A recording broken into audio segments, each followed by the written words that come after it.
Yo,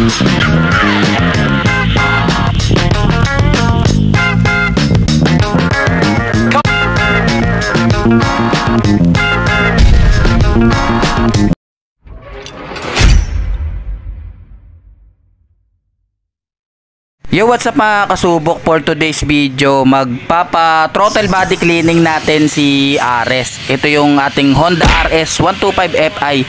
So ito, binabaklas na yung step grill.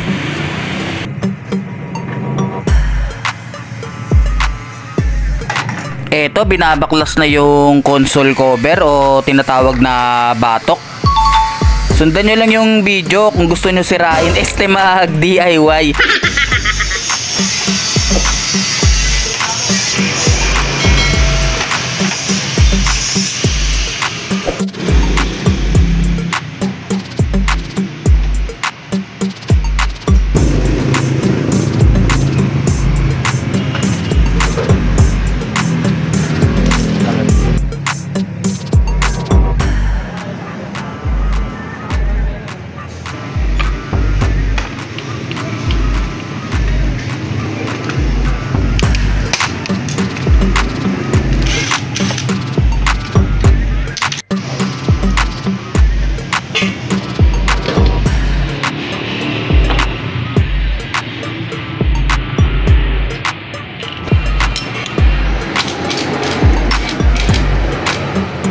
Tinanggal pala yung air filter cover para mas mahugot yung throttle body. Ayan, niluluwagan na yung mga bolts sa throttle cable.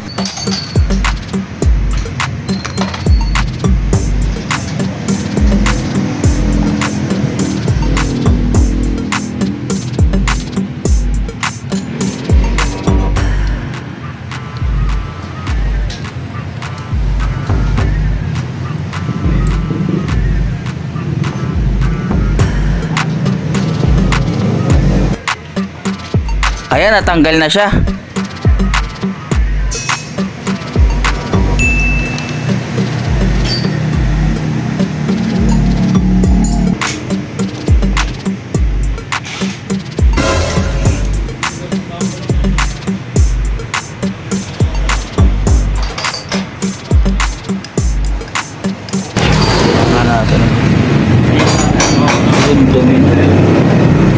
Ngayon na yung loob. Init. Ito, ini-sprayan na yung pang FI cleaning. Kailangan matanggal yung mga dumi-dumi niya sa loob.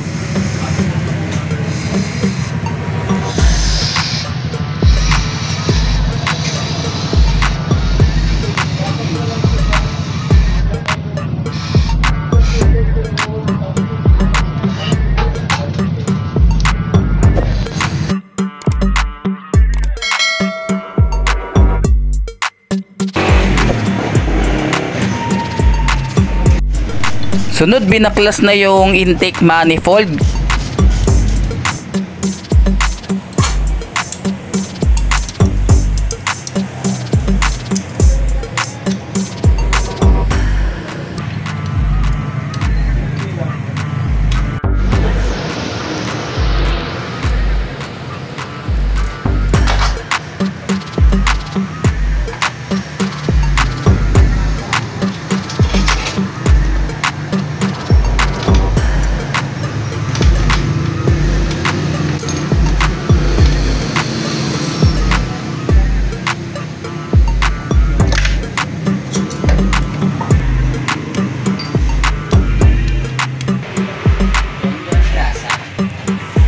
Kailangan linisin din to para matanggal yung mga dumi-dumi.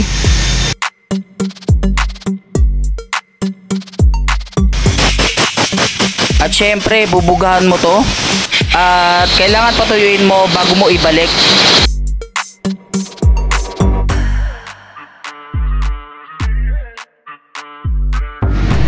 So kung gusto nyo mag DIY, pwede naman, basta masundan mo ng tama at maayos.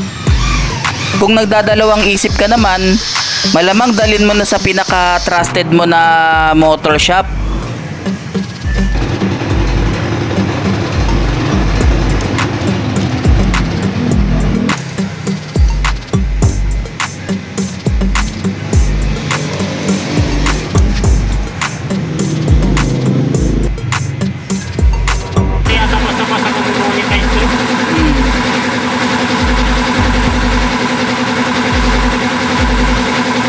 Ito, binalik na yung throttle body.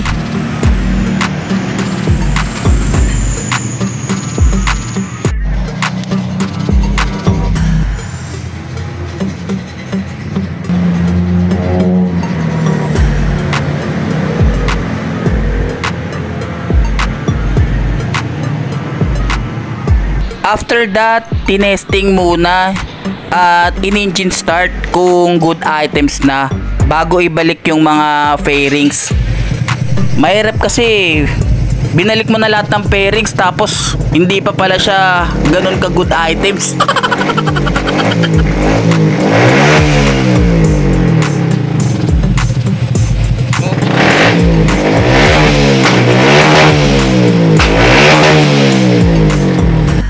So dito pala tayo nagpagawa sa Motocheng. Lalagay ko na lang yung address dito sa baba. At bisita kayo dito. Maraming mga parts ng motor dito mga kasubok. At syempre meron tayong armor mat dito, tsaka degreaser. So hanggang dito na lang yung vlog natin mga kasubok. Like, comment kung nakapag throttle body cleaning ka na. At syempre mag-subscribe dito sa ating YouTube channel. Damay mo na rin yung ating Facebook page, 5TV. Kita-kits tayo sa next vlog ha. Ride safe sa inyo.